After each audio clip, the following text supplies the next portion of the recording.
Mä oon Hannu, 70-vuotias eläkeläinen ja auto on mulle semmoinen kulkuväline, että hoidan autolla asioita, kauppareissut, pienet lomareissut Suomessa ja reissuja pojan luo Kirkkonummelle ja tyttären luo Siilijärvelle, että tämän tyyppistä on mulla auton käyttö.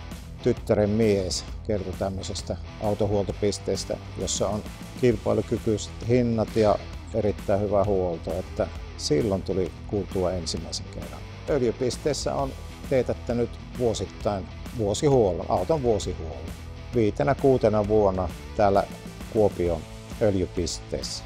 Vuosihuollossa öljyn vaihto on varmaan yksi tärkeimmistä ja suodattimien vaihtoja ja siinä yleisesti katsotaan mikä on auton kunto. Tosi hyvin on öljypisteessä huollot tehty, että vuoden saa ajaa ihan huoletta. Että ei ole koskaan tullut sen huoltovälien aikana mitään ongelmia. Että sekin ilmaisee sen jo, että työ on tehty todella hyvin. Selvästi aisti, että täällä on hyvä henki työntekijöiden kesken, että asioiminen on semmoista lupsakkaa savolaista meininkiä.